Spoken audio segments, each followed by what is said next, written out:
हमारी last class में अपन ने रेजिडेंशियल स्टेटस चैप्टर स्टार्ट किया था। Residential status and scope of total income. Residential status को अपन हिंदी में निवासिता बोलते हैं। और ये चैप्टर दो पार्ट में है, मतलब इसमें दो टॉपिक्स हैं। एक तो रेजिडेंशियल स्टेटस निकालना और दूसरा स्कोप ऑफ टोटल इनकम। उसके ऊपर बाद में बात करेंगे। लास्ट लेक्चर में मैंने ना आपको रेजिडेंशियल स्टेटस के बेसिक्स पॉइंट बता दिए थे कि रेजिडेंशियल स्टेटस क्या काम आता है। अपन को अब सभी पर्सन के रेजिडेंशियल स्टेटस निकालने सीखने हैं, है ना। पर्सन की डेफिनेशन में 7 लोगों को कवर किया था अपन ने। उन सातों का अपन एक एक करके रेजिडेंशियल स्टेटस निकालना सीखेंगे, है ना। लास्ट क्लास जब हुई थी आपकी सैटरडे को, अपन इंडिविजुअल का रेजिडेंशियल स्टेटस निकालना स्टार्ट किया था अपन ने जस्ट। अब उसके आगे अपन कंटिन्यू ले रहे हैं। ऑनलाइन क्लास तो वापस आपकी थर्सडे तक है। तो 3 क्लासेस में आपको ये सेंड करूँगा, मंडे ट्यूसडे वेडनेसडे। जब तक अपन ऑनलाइन नहीं आ रहे हैं तब तक ऑफलाइन में आप ये वीडियो देखना और सभी के स्टेटस निकालना मैं आपको बता रहा हूँ। एक बेसिक बात जो मैंने लास्ट क्लास में बताई भी थी वो वापस देख लो, इसकी स्क्रीनशॉट ले लेना आप। जो लिखा हुआ है ये सब बातें वही है जो मैंने आपको बताई थी पहले, है ना। क्या काम आता है रेजिडेंशियल स्टेटस वाला कंसेप्ट, कि किसी पर्सन को केवल इंडियन इनकम पे टैक्स देना है या आउट ऑफ इंडिया की इनकम पे भी टैक्स देना है ना। मतलब केवल इंडियन इनकम पे या आउट ऑफ इंडिया इनकम पे भी, जिसको अपन फॉरेन इनकम बोलते हैं, ये उसके रेजिडेंशियल स्टेटस पे डिपेंड करता है। रेजिडेंशियल स्टेटस अगर उसका रेजिडेंट का है, बताया था ना, दो तरह के स्टेटस होते हैं, रेजिडेंट और नॉन रेजिडेंट। अगर वो रेजिडेंट का स्टेटस है उसका, तो उसको हो सकता है दोनों इनकम पे टैक्स देना पड़े, इंडियन इनकम पे भी और फॉरेन इनकम पे भी। और अगर स्टेटस नॉन रेजिडेंट का हो, तो नॉन रेजिडेंट का होने पर हो सकता है उसको केवल इंडियन इनकम पे टैक्स देना पड़े। ये धीमे धीमे सब समझ में आ जाएगी जब तक पूरा चैप्टर होगा 3 क्लासेस में, तब तक आपको ये पूरी डिटेल पता चलेगी। 3-4 पॉइंट क्या बताए थे, ये वापस आप इसका स्क्रीनशॉट ले लेना। हालांकि ये बता दिया है मैंने आपको। किसी व्यक्ति को केवल भारत में कमाई हुई आय पर टैक्स देना है या विदेश में कमाई आय पर भी टैक्स देना है, ये उस व्यक्ति के रेजिडेंशियल स्टेटस यानी कि निवासिता पर निर्भर करता है। ठीक है, ये पॉइंट टू बी नोटेड में, कि उसको केवल इंडियन इनकम पे टैक्स देना है या फॉरेन इनकम पे भी देना है, ये उसके रेजिडेंशियल स्टेटस पे डिपेंड करता है। किसी व्यक्ति का residential status, RS residential status को बोला हुआ है। किसी व्यक्ति का रेजिडेंशियल स्टेटस उस व्यक्ति के भारत में बिताए दिनों पर निर्भर करता है। ये अभी मैं आज ही के पीरियड में आपको बताने वाला हूँ। आपका स्टेटस क्या होगा, मतलब है ना, कि आप भारत में रेजिडेंट बनोगे या नॉन रेजिडेंट बनोगे, ये है ना केवल इस बात पे डिपेंड करता है प्राइमरी, कि आपने इंडिया में दिन कितने बिताए। और ये चीज़ अपन हर प्रीवियस ईयर में देखते हैं, जैसा कि मैंने लास्ट क्लास में आपको बताया था, रेजिडेंशियल स्टेटस हर साल निकालना पड़ता है। तो देखना पड़ेगा कि आप प्रीवियस ईयर में इंडिया में कितने दिन रुके हो। तो किसी व्यक्ति के रेजिडेंशियल स्टेटस उस व्यक्ति के भारत में बिताए गए दिनों पर निर्भर करता है। तीसरी बात, रेजिडेंशियल स्टेटस हर वर्ष बदलता भी रहता है, मतलब हर साल चेंज हो सकता है। ये भी बता दी गई थी बात। ये चारों पॉइंट है ना बता दिए थे, मैं केवल रिवाइज करवा रहा हूँ। पहले की क्लास को आज की क्लास के साथ जोड़ रहा हूँ कि रेजिडेंशियल स्टेटस फिक्स नहीं होता, कि अगर मैं एक बार भारत में रेजिडेंट बना तो अब लाइफ टाइम रेजिडेंट ही रहूँगा। ऐसा नहीं है। प्रीवियस ईयर 1920 में हो सकता है मैं रेजिडेंट हूँ। अच्छा, 1920 के बाद अभी जैसे 2021 आ गया, ठीक है, ये जो ईयर चल रहा है वो 2021, इसमें हो सकता है मैं नॉन रेजिडेंट बन जाऊँ। अगले साल में हो सकता है वापस रेजिडेंट बन जाऊँ। तो ये तो हर साल बदल सकता है। और हो सकता है हर साल सेम ही रह जाए, मतलब इस साल भी रेजिडेंट हूँ अगले साल भी रेजिडेंट। सेम रहे या बदले, इससे कोई मतलब नहीं है। मतलब ये है कि हर साल आपको रेजिडेंशियल स्टेटस निकलवाना ज़रूर पड़ेगा। जब आप अपना इनकम टैक्स का रिटर्न भरते हो ना, या जब आप अपनी रिटर्न फाइल करते हो, तो पहले ये स्टेटस निकाला जाता है कि आपका प्रीवियस ईयर में स्टेटस क्या है। और लास्ट जो मैंने बात बताई थी कि रेजिडेंशियल स्टेटस किस पे डिपेंड करता है, सॉरी, रेजिडेंशियल स्टेटस और सिटीजनशिप अलग अलग बात है, ये ध्यान रखना है ना। सिटीजनशिप तो अपन नागरिकता को बोलते हैं, ठीक है। सिटीजनशिप का मतलब है नागरिकता। वो आपके लाइफ जन्म से मिलती है आपको ना, जहाँ पर आपका जन्म होता है आप वहाँ के सिटीजन बन जाते हो। इस रेजिडेंशियल स्टेटस वाले कंसेप्ट का सिटीजनशिप से कोई मतलब नहीं है। तो अपन नागरिकता की बात नहीं कर रहे हैं, अपन निवासिता की बात कर रहे हैं, जिसका रोल केवल इनकम टैक्स एक्ट में ही है। रेजिडेंशियल स्टेटस आपका सेक्शन 6 में कवर था और scope of total income section 5 में आएगा ये। तो अभी अपन इसकी बाद में बात करते हैं, अपना टॉपिक रेजिडेंशियल स्टेटस चल रहा था। अच्छा, अब अपन है ना कैलकुलेट करना सीखते हैं कि किस किस का रेजिडेंशियल स्टेटस किस तरह से निकाला जाता है। सबसे पहले अपन ने लास्ट दिन कहाँ तक स्टार्ट कर दिया था, इंडिविजुअल का निकालना स्टार्ट किया था। Residential status of individual. आपके जो टैक्स का कोर्स है उसका मेन पार्ट इंडिविजुअल का टैक्सेशन ही है, तो इंडिविजुअल के संबंध में तो हर चीज़ को ज़्यादा ध्यान रखना। बाकी इस चैप्टर में जो है ना, ये रेजिडेंशियल स्टेटस का चैप्टर, इसमें तो अपन को सभी पर्सन का ही पढ़ना है। सभी पर्सन का मतलब individual, HUF, firm, company, AOP, BY, सबका निकालना बताऊंगा कि कब आप भारत में रेजिडेंट बनते हो, कब आप भारत में नॉन रेजिडेंट बनते हो, है ना। चलो पहले स्टार्ट करते हैं अपन केवल इंडिविजुअल के ऊपर, कि इंडिविजुअल का मतलब आप और हम, हमारे स्टेटस कैसे निकाले जाते हैं। देखो, सबसे पहले ये ध्यान रखना कि इंडिविजुअल का जो स्टेटस होता है, रेजिडेंशियल स्टेटस, वो दो तरह का हो सकता है। ये टेबल मैंने आपको लास्ट दिन बनाई भी थी बोर्ड पर।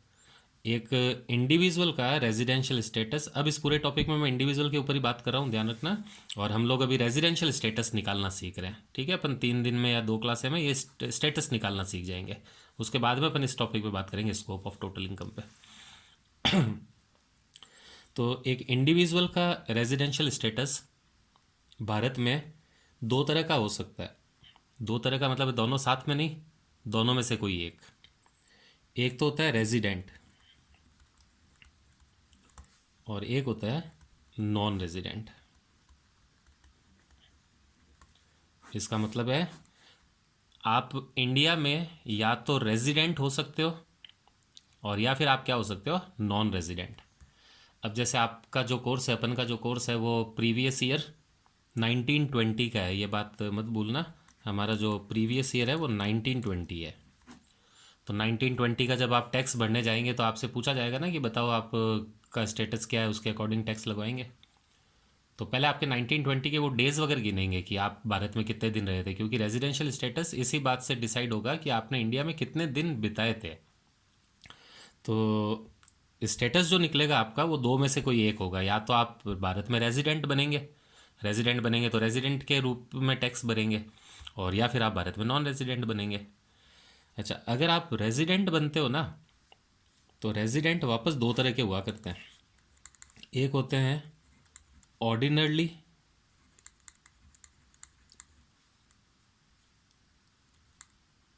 RILY, ठीक है, ORDINARI है ये, RILY, ऑर्डिनरली रेजिडेंट। और एक होते हैं नॉन ऑर्डिनरली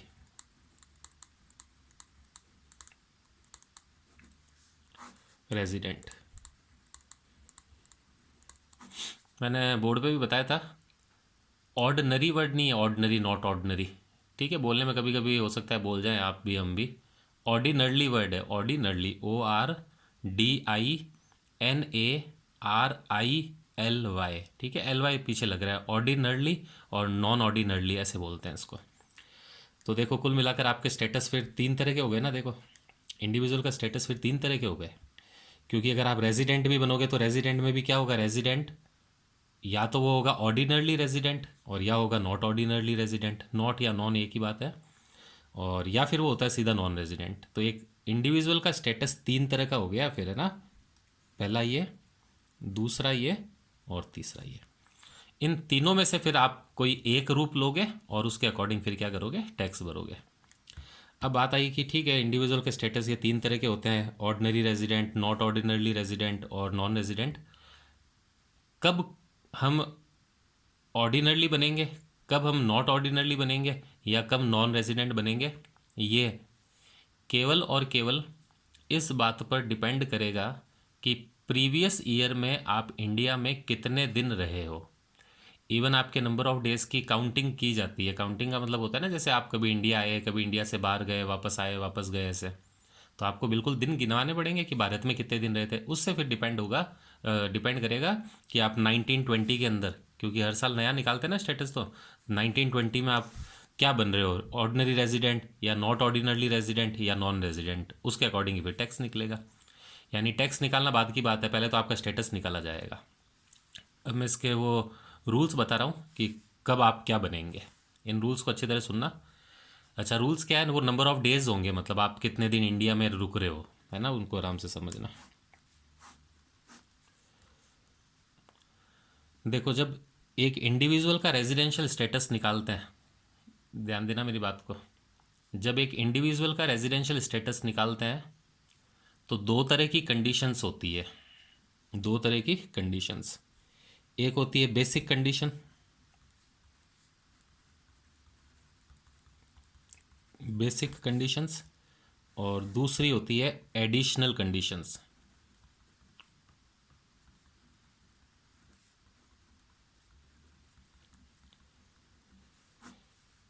मैं यहाँ पे कंडीशंस लिखूंगा, फिर है ना उन कंडीशन से पता चलेगा कि आप भारत में किस तरह का स्टेटस लेंगे, रेजिडेंट का या नॉन रेजिडेंट का, और रेजिडेंट में भी ऑर्डिनरली वाला या नॉट ऑर्डिनरली वाला। तो दो तरह की कंडीशंस होगी, एक तो होगी बेसिक कंडीशन और एक होगी एडिशनल कंडीशन। इन दोनों कंडीशनों का आपस में क्या संबंध है या ये कैसे अलग है, मतलब बेसिक क्या होती है, एडिशनल क्या होती है, गौर करना। देखो, बेसिक में मैं दो कंडीशन लिखूंगा, पहली और दूसरी। ठीक है, बेसिक के अंदर दो कंडीशन आएगी, फर्स्ट और सेकंड, और ये दोनों कंडीशन और में होगी। और का मतलब या तो पहली वाली पूरी करवा दो या दूसरी वाली पूरी करवा दो। और बेसिक कंडीशन ये बताती है कि आप रेजिडेंट बनोगे या नॉन रेजिडेंट। ठीक है, रेजिडेंट बनोगे या नॉन रेजिडेंट। अभी मैं कंडीशन लिखूंगा, धीमे धीमे समझ में आ जाएगा बात आपको। तो बेसिक कंडीशन दो होती है, दोनों में से कोई एक पूरी करवानी है। और लिखा ना, और का मतलब पहली करवा दो। अच्छा, पहली नहीं हो तो कोई बात नहीं, दूसरी करवा लो। दोनों में से कोई एक कंडीशन आपको पूरी करवानी पड़ेगी। और बेसिक कंडीशन आपको ये बताएगी कि आप रेजिडेंट बनोगे या नॉन रेजिडेंट। अच्छा, बनाने का तरीका वही है, कंडीशन फुलफिल कर दोगे तो रेजिडेंट बन जाओगे। ये जो मैं कंडीशन लिख रहा हूँ ना, मैं लिख रहा हूँ ना कि दोनों में से कोई एक पूरी करवानी है आपको, दोनों में से कोई एक पूरी करवा दो अगर, तो आप रेजिडेंट बन जाओगे। और अगर नहीं करवाओ तो आप नॉन रेजिडेंट बन जाओगे। तो मैंने बताया ना कि रेजिडेंट बनोगे या नॉन रेजिडेंट, ये किस बात पे डिपेंड करेगा, इन कंडीशन पे। तो बेसिक कंडीशन दो है, दोनों में से कोई एक पूरी करवानी है। अगर आप दोनों में से एक कंडीशन पूरी करवा देते हो, ये यस करवा लिखने का मतलब क्या है, अगर करवा देते हो, यस मैं करवाने को बोल रहा हूँ, करवा देते हो तो आप भारत में रेजिडेंट बन जाओगे। और अगर नहीं करवा पाते तो आप भारत में क्या बनोगे, नॉन रेजिडेंट। अच्छा, कहते हैं फिर ये एडिशनल कंडीशन क्या काम आती है। एडिशनल कंडीशन में भी दो कंडीशंस हैं, लेकिन ये दोनों कंडीशन एंड में है। एंड का मतलब दोनों पूरी करवानी पड़ेगी। इसमें अगर आप एक करवाते हो तो उसका कोई रोल नहीं है, ऊपर वाली भी करवानी पड़ेगी और नीचे वाली भी करवानी पड़ेगी। दोनों करवाएंगे ना, तभी ये माना जाएगा कि आपने एडिशनल कंडीशन पूरी करवा दी।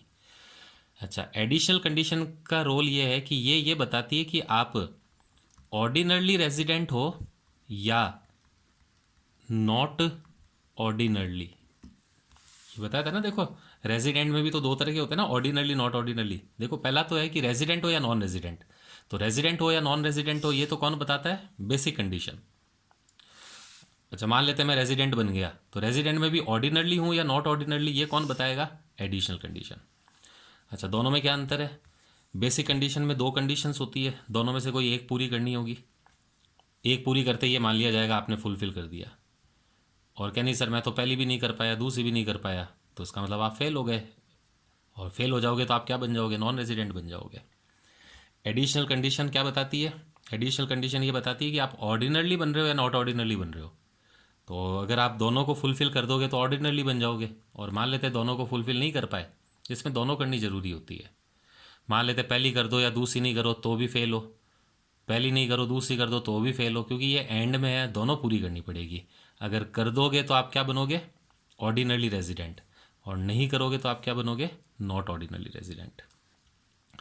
अब कंडीशन क्या है देखो ध्यान से सुनना, मैं इसमें शॉर्ट में लिख रहा हूँ, आप अच्छी तरह इसके नोट बनाना। बेसिक कंडीशन में पहली कंडीशन देखो क्या है, प्रीवियस ईयर में at least 182 days stay in India. ये है पहली शर्त। पहली शर्त ये कहती है कि ये प्रीवियस ईयर को ध्यान देना कि प्रीवियस ईयर में अगर आप कम से कम 182 डेज इंडिया में रुक गए हो। साल में 365 दिन होते हैं ना, उन 365 दिन में से ये 182 डेज ही कह रहे हैं केवल, जो लगभग हाफ होता है ना। 365 का आधा होता है ना, 182.5 होता है। 0.5 को इन्होंने हटा दिया है, 182 रख दिया है केवल।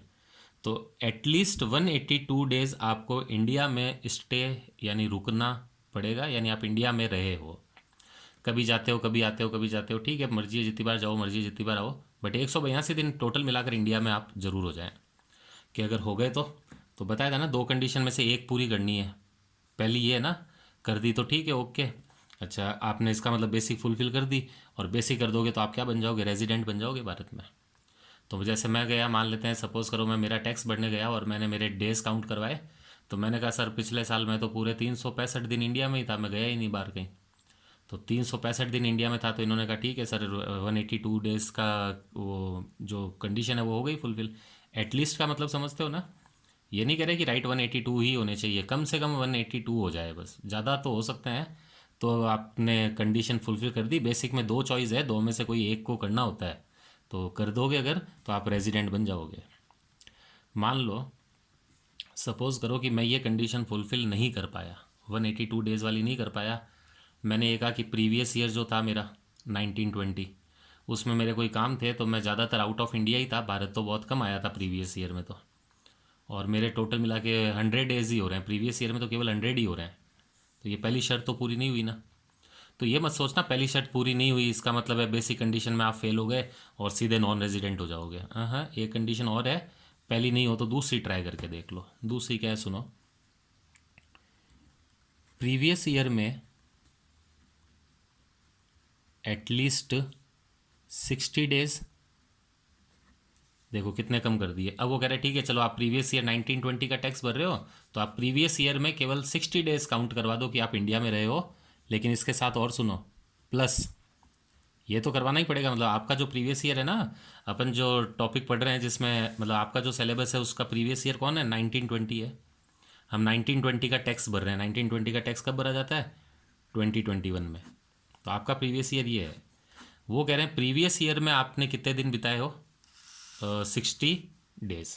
प्रीवियस ईयर में 60 डेज कर दो, और प्लस क्या है वो सुनो, प्लस एटलीस्ट, डेज हमेशा एटलीस्ट ही लिख रहा हूँ ना, जब भी लिख रहा हूँ एटलीस्ट का मतलब है कम से कम, at least 365 days in 4 years before, या फिर कह दूँ जस्ट बिफोर प्रीवियस ईयर। ये कुल मिला के देखो 5 साल का मैटर है एक्चुअल में। इधर समझो चीज़ को। जैसे मान लीजिए कि ना आपका प्रीवियस ईयर है 1920, ठीक है, ये तो 1920 है। तो वो कहते हैं 1920 में तो सर आपको 60 डेज रुकना पड़ेगा भारत में, कम से कम 60 डेज। और उसके पहले के जो 4 साल है, ये पहले के आपकी चॉइस नहीं है कि कोई भी पहले के 4 साल कंजिक्यूटिव, मतलब जो राइट 4 साल पहले आए थे। तो इसके पहले कौन सा आया था, 1819, 1718, 1617, 1516, ठीक है, ये थे ना 4 साल। टोटल 5 साल की बात हो गई। तो प्रीवियस ईयर में तो 60 डेज, और उसके पहले के जो ये 4 साल है ना, इनमें कुल मिलाकर 365 दिन एटलीस्ट भारत में आपको रुकना है। तो आप एक चीज़ देखो, ये कंडीशन कर देते हो ना तो फिर बात ही खत्म, क्योंकि दोनों में से कोई एक करनी है ना। तो एक्चुअल में ऑर्डर भी यही होता है, सबसे पहले यही चेक करते हैं, ये नहीं होती तो फिर ये चेक करते हैं। इनकी सिमेट्री का रोल है, ध्यान रखना। ऐसा नहीं कि पहले ये कर दो फिर ये, पहले ये चेक करो। अगर प्रीवियस ईयर में 182 डेज हो गए तो हो गए, तो सीधी बात खत्म है, आपने बेसिक फुलफिल कर दी और आप रेजिडेंट बन गए। क्या नहीं सर नहीं हुए 182 डेज़, कम पड़ रहे हैं थोड़े, ठीक है, हम भारत में कम आए थे तो 182 डेज़ नहीं हो रहे, तो आपकी एक और चॉइस है। क्या चॉइस है, प्रीवियस ईयर में 60 डेज़ रुक जाओ, कम से कम 60 से ज़्यादा हो कोई दिक्कत नहीं है, 62 हो जाए, 100 हो जाए, 150 हो जाए। प्रीवियस ईयर में 60, और उसके पहले के 4 साल में 365 दिन कम से कम। 4 साल में बच्चों वैसे 1400 के आसपास दिन होते हैं, 1400। उन 1400 में से केवल कितने बोल रहे हैं? 365 ही बोल रहे हैं। तो बस ये दूसरी कंडीशन है। पहली नहीं हो पाती तो पहली नहीं कर पाते तो कोई बात नहीं, दूसरी करके दिखा दो। इस दूसरी कंडीशन को अप्लाई करते वक्त ये ध्यान रखना, ये दोनों कैलकुलेशन अलग अलग की जाएगी। अलग अलग का मतलब है 1920 का अलग कैलकुलेट करने पड़ेंगे 60 दिन, और इन 4 साल के 365 दिन अलग करने पड़ेंगे। आप ये नहीं कह सकते, अगली बात सुनना मेरी ध्यान से। मान लेते हैं 1920 में आप केवल 10 दिन ही रुके, केवल 10 दिन ही, और पहले के 4 साल में आप हो सकता है 500 600 700 दिन रुक गए हो ना, टोटल वाले कितने भी रुक गए हो। तो आप कह दो सर है ना, इसमें 10 रुक गए हैं, बाकी में 500 रुक गए हैं, तो टोटल मिला के 510 हो रहे हैं। टोटल मिला के 510 हो रहे हैं, और ये दोनों मिला के टोटल तो कितने हो रहे हैं? 425 ही तो हो रहे हैं। मतलब दोनों को टोटल मिला दूँ तो 365 और 60 दोनों को मिलाते हैं तो 425 हो रहे हैं। तो आप ये नहीं कह सकते सर टोटल मिला के तो हम ज़्यादा हो गए हैं ना, भले प्रीवियस ईयर में 60 नहीं हो, प्रीवियस ईयर में 10 ही हो, लेकिन उसके पहले भी तो खूब सारे दिन रुके हैं, तो उससे कोई फ़र्क नहीं पड़ेगा। ऐसे नहीं होगी काउंटिंग, ये दोनों कैलकुलेशन अलग अलग ही होगी। मतलब प्रीवियस ईयर में 60 काउंट करवाने ही पड़ेंगे आपको, और इन 4 साल की टोटल होती है एक साथ, है ना, इन 4 की टोटल होती है कि 4 साल में 365 लिख के दिखा दो, और प्रीवियस ईयर में 60 तो रखना ही पड़ेगा आपको। अब आप प्रीवियस ईयर में केवल 59 भी रुक जाओ, अगर 59, और यहाँ आप 365 की जगह 400 500 600 दिन रुक जाओ, तो भी ये कंडीशन फुलफिल नहीं मानी जाएगी। प्रीवियस ईयर अलग काउंट करवाना पड़ेगा और उसके पहले के 4 साल अलग काउंट। तो क्या थी बेसिक कंडीशन की? 2 कंडीशन। बेसिक कंडीशन ये डिसाइड करवाती है कि आप भारत में रेजिडेंट बनोगे या नॉन रेजिडेंट। अगर आप बेसिक कंडीशन फुलफिल कर दो तो रेजिडेंट बन जाते हो, और अगर नहीं करते तो नॉन रेजिडेंट। बेसिक कंडीशन है क्या? 2 है बेसिक कंडीशन। इन दोनों कंडीशन में से आपको कोई एक पूरी करवानी है। दोनों करवाते तो अच्छी बात, ऐसे नहीं कि डबल रेजिडेंट हो गए, फिर दोनों तो करवाएंगे। कैसे? कॉमन सेंस की बात है। मैंने क्या कहा? पहले ये करवाते हैं फिर ये करवाते हैं, तो पहली करवा के देखिए, अगर हो गई तो हो गई, तो फिर इसकी बात करने की ज़रूरत ही क्या है। अच्छा, पहली करवा के देखिए, नहीं हुई, नहीं हुई तो ये चेक कर लो। दोनों में से कोई एक भी हो गई ना तो आप रेजिडेंट बन जाओगे, और दोनों ही नहीं हुई कि नहीं सर मेरी तो ये भी नहीं हो पाई और ये भी नहीं हो पाई, तो फिर आप भारत में क्या बन गए? Non resident. समझ रहे हैं?